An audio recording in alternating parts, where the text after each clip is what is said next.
Shalom, selamat pagi Bapak Ibu dosen sekalian dan juga para mahasiswa, teman-teman semuanya. Mari kita akan memulai chapel pagi hari ini. Mari kita mengambil saat teduh sejenak. Kita akan menyembah Dia, akan memuji Dia. Biarlah hati kita sungguh-sungguh memuliakan Dia. Mari kita akan satu pujian seperti rusa yang haus. Biarlah setiap hati kita sungguh-sungguh haus akan Yesus Kristus.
Jaga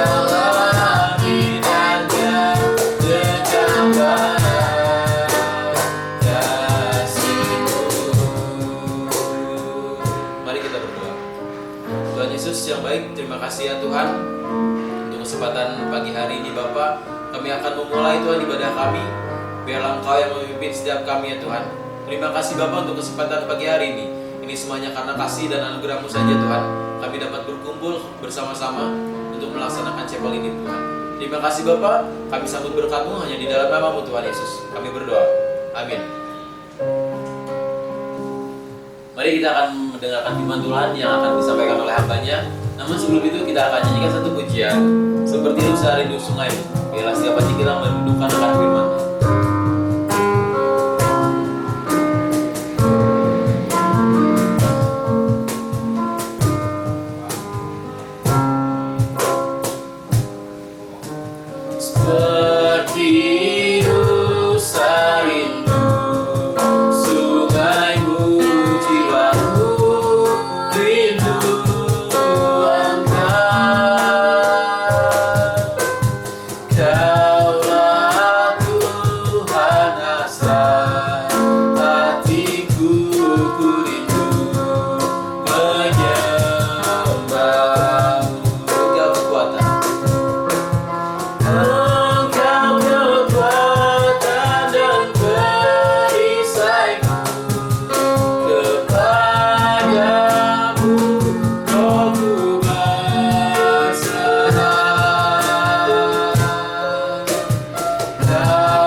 Shalom, senang sekali saya dapat menjumpai saudara-saudara walaupun hanya melalui video. Saya rindu sih datang ke kampus ya, tetapi keadaan belum mengizinkan. Lain kali kalau Tuhan menghendaki kita dapat berjumpa muka dengan muka. Saat ini saudara bisa menjumpai saya di video, tapi saya tidak bisa melihat saudara, ya. Nggak apa-apa, memang keadaan demikian. Harusnya dengan Zoom bisa, ya. Oke saudara-saudara, saya terima kasih pada Ibu Giarti meminta saya untuk menyampaikan firman Tuhan. Dan saya juga senang dapat memberi pesan kepada saudara-saudara, pesan dari firman Tuhan, bukan pesan dari saya sendiri, ya. Dan saya harap saudara akan mengingatnya. Saudara, pesan ini satu kali dipakai untuk seterusnya, ya, karena tidak tahu kapan lagi kita bisa berjumpa. Saudara-saudara, mari kita sama-sama akan belajar dari Filipi pasal 2 ayat 5 sampai 11. Ini adalah bagian kristologi sebetulnya, ya. Nanti kalau saudara belajar di Perjanjian Baru mungkin urayanya panjang lebar, tetapi saya mengambil bagian ini supaya bisa memberi pesan kepada saudara yang baru, saudara yang tinggal di dalam kampus, dan juga saudara yang akan wisuda. Karena nanti yang akan wisuda akan terjun di dalam pelayanan, saudara menghadapi banyak hal jauh dari kampus, tapi saudara masih tetap ingat nasihat atau pesan yang diberikan untuk saudara, supaya saudara dapat mengingatnya dan, oh iya, saya harus begini. Ingat pesan yang sudah disampaikan. Dan saudara yang di kampus dapat hidup rukun, ya, dapat satu dengan yang lain. Lalu saudara yang baru belajar meneladani saudara-saudara yang sudah lebih lama di kampus. Jadi saudara jadi teladan. Nah saudara, sebelum kita membaca bagian Filipi ini, kita berdoa dulu, ya. Tuhan Allah Bapa kami yang berada di dalam surga yang mulia,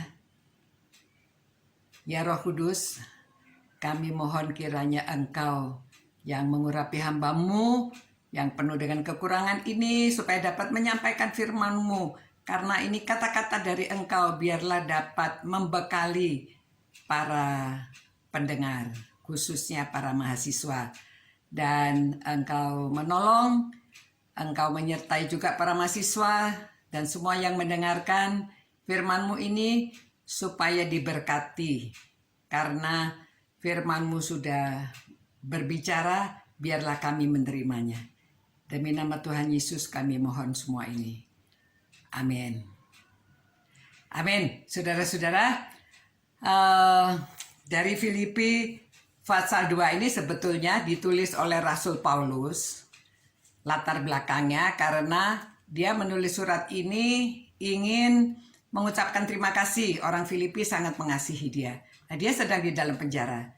Nah, yang kedua, karena Epafroditus yang menemani dia di penjara, dikirim oleh orang Filipi ini, akan dipulangkan karena dia baru sakit keras. Yang ketiga, ada pemimpin di dalam gereja itu, dua wanita, Sintike dan Yodia. Mereka bertengkar, ya. Bertengkar itu tidak selesai-selesai, tidak bisa didamaikan. Jadi Rasul Paulus yang mendengar itu prihatin dan menulis surat ini, khususnya di pasal 2 ini, ya, supaya mereka bisa sehati sepikir, satu jiwa, satu roh, satu tujuan untuk kemuliaan nama Tuhan. Jadi caranya bagaimana? Maka dia memberitahu supaya, ya, ini ayat 5 kita baca bersama-sama. Mungkin kalau PowerPoint-nya ada, saudara kita dapat membaca bersama-sama. Ayat 5, hendaklah kamu dalam hidupmu bersama menaruh pikiran dan perasaan yang terdapat juga dalam Kristus Yesus, yang walaupun dalam rupa Allah tidak menganggap kesetaraan dengan Allah itu sebagai milik yang harus dipertahankan, melainkan telah mengosongkan dirinya dan mengambil rupa seorang hamba dan menjadi sama seperti manusia, ya, sama dengan manusia, dan dalam keadaan sebagai manusia ia telah merendahkan dirinya dan taat sampai mati, bahkan mati di kayu salib. Saudara-saudara, jadi apa yang akan kita pelajari di sini? Yang pertama, kita akan belajar bagaimana kita menaruh pikiran dan perasaan kita yang ada dalam Yesus Kristus itu, yaitu yang pertama, tidak mempertahankan status. Ya, nomor satu, tidak mempertahankan status. Jadi pada waktu dia datang ke dunia ini, dia tidak mempertahankan status walaupun dia itu dari sorga, dia itu setara dengan Allah, tapi dia rela mengosongkan dirinya, ya, dan dia tidak mempertahankan kesetaraannya ini. Tidak, waktu dia ke dunia dia tiba, saya kan anak Allah nih, saya datang dari sorga, kamu jangan gini ya. Tidak pernah. Dia hanya merendahkan diri, mengosongkan dirinya. Sudah mengosongkan diri, jadi dia pokoknya ya dia tidak kealahannya ada di dalam dirinya, tetapi dia tidak mentang-mentang gitu ya.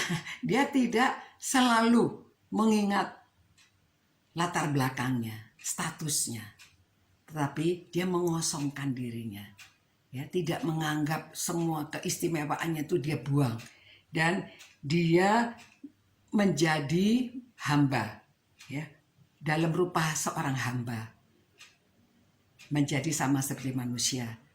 Nah, menjadi seorang hamba itu, saudara, istilah yang ditulis ini doulos. Doulos itu hamba yang tidak ada harganya, yang menyerahkan dirinya sepenuh-penuhnya kepada bos. Disuruh apa saja mau. Tidak komplain, tidak bisa mempertahankan dirinya. Ya. Jadi mestinya dalam pelayanan itu demikian, tidak banyak komplain. Pokoknya apa saja dijalankan dengan merendahkan diri serendah-rendahnya. Tidak, ya sebetulnya contohnya ini rendahnya seperti ini, saudara. Zaman dulu ya, raja itu kalau pergi berburu, pada waktu dia berburu kedinginan, si budak ini, saudara, hamba ini harus rela kalau perutnya perutnya itu dipotong dan kaki raja dimasukkan ke dalam perut supaya hangat. Sampai begitu dia tidak bisa menolak, dia harus mau saja. Nah, serendahnya itu seperti itu, sampai tidak ada hak, tidak bisa mempertahankan dirinya. Nah, ini Tuhan Yesus mengosongkan diri seperti itu. Itu sebabnya dia dalam keadaan sebagai manusia, dia merendahkan dirinya dan taat sampai mati. Matinya di kayu salib lagi. Jadi saudara-saudara, kalau kita dapat meneladani seperti ini, ya saudara, hasilnya kita lihat dulu ya, ayat 9-11, implikasinya. Itulah sebabnya Allah sangat meninggikan dia, mengaruniakan kepadanya nama di atas segala nama. Ya, sekarang di dunia ini, sepertiga dari dunia ini orang sudah mengenal Tuhan Yesus. Ya, menurut statistik yang saya baca ya. Dan supaya dalam nama Yesus bertekuk lutut segala yang ada di atas bumi, yang di bumi, dan yang di bawah bumi. Dan segala lidah mengaku Yesus Kristus adalah Tuhan, bagi kemuliaan Allah Bapa. Nah, saudara, kalau kita dalam pelayanan dapat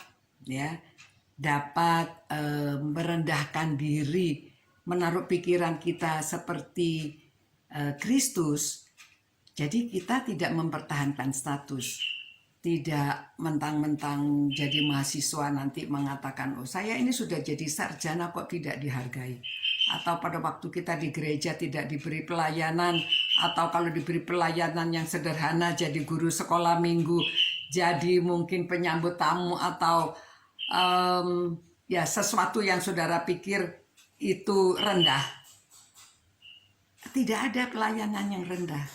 Jadi kita justru merendahkan diri sebagai apa saja mau. Ya, jadi kita lihat, jadi begini saudara ya, kita lihat 3 poin yang kita pelajari itu. Kalau kita bisa merendahkan diri, maka kita bisa sehati sepikir. Tidak ada pertentangan. Di dalam kampus juga saudara bisa akur. Tidak bertengkar. Kalau bertengkar ya masing-masing ingat harus merendahkan diri.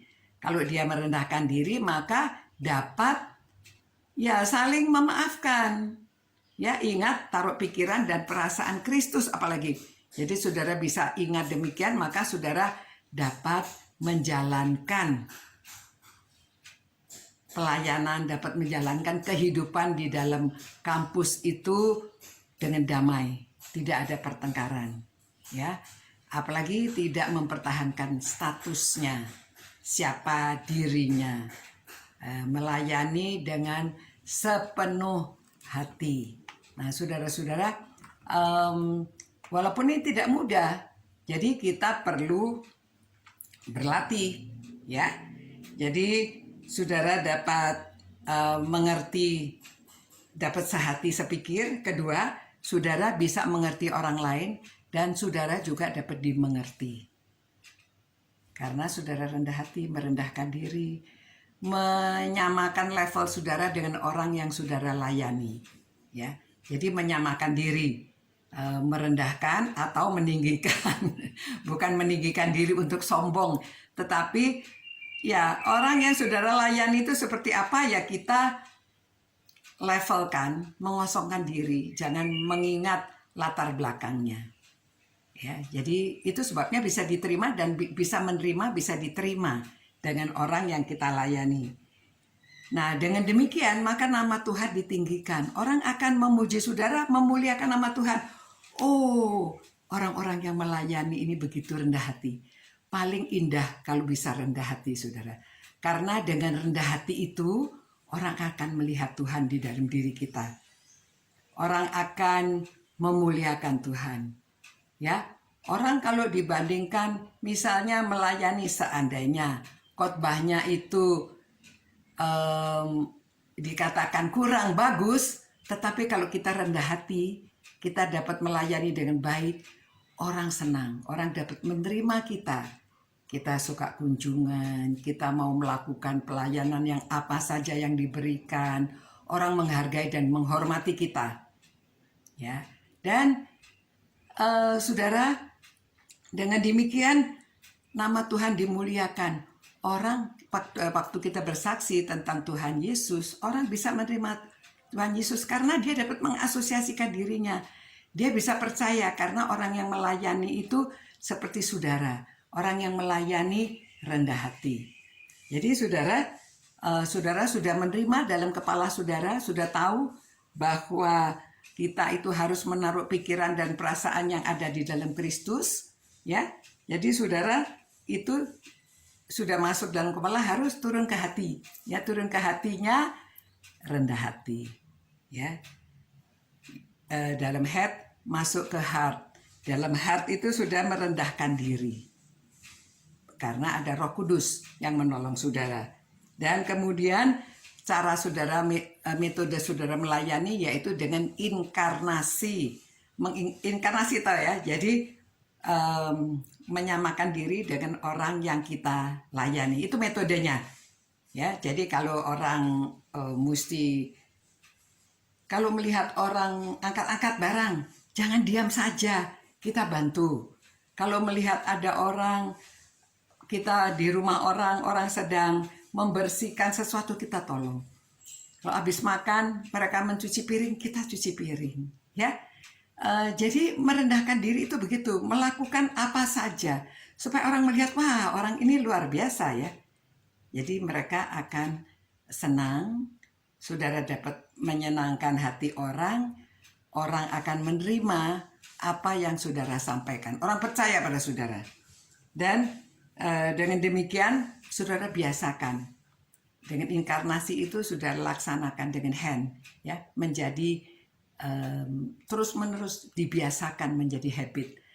Kalau itu sudah menjadi habit, maka saudara akan melayani tanpa komplain. Saudara menjadi happy, senang melayani, dan saudara setia sampai mati, setia sampai Tuhan panggil, melayani terus, ya. Tidak mudah sedikit-sedikit mundur ya, tetapi melayani dengan setia, karena kita percaya Tuhan menyertai kita.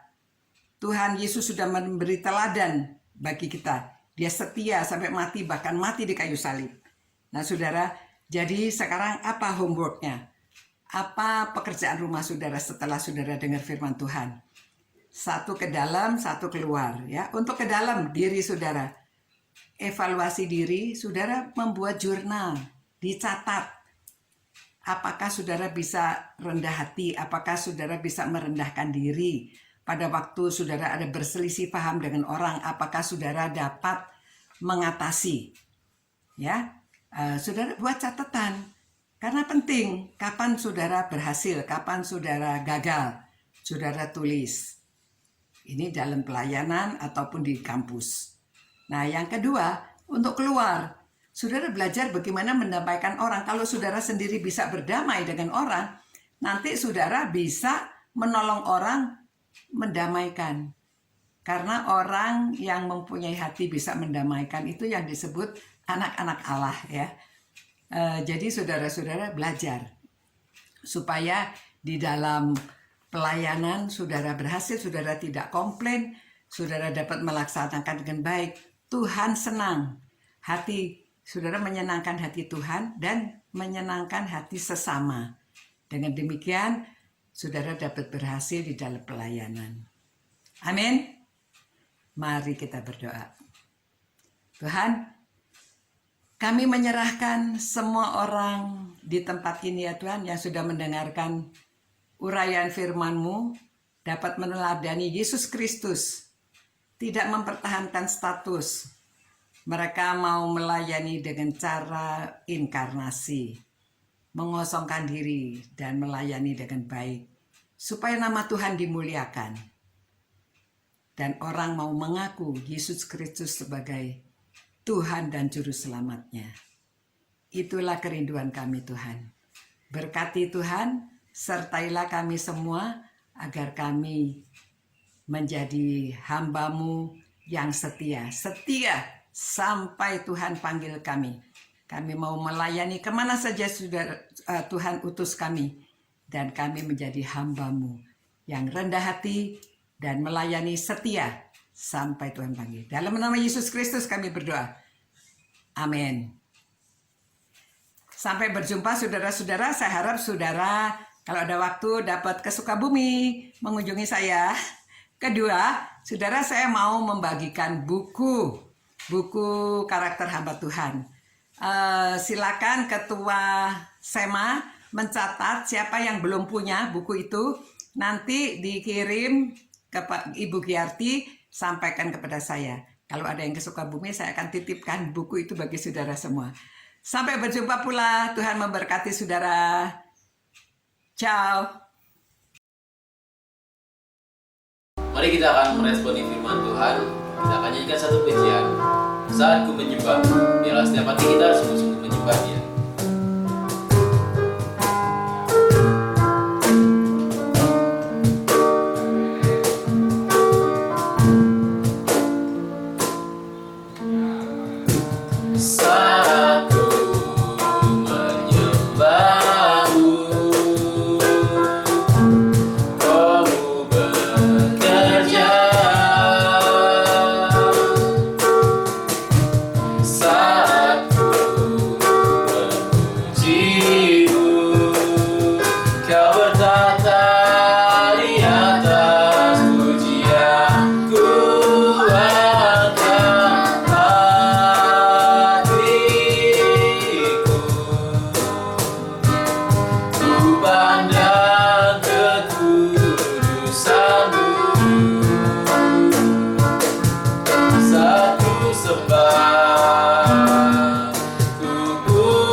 memberkati.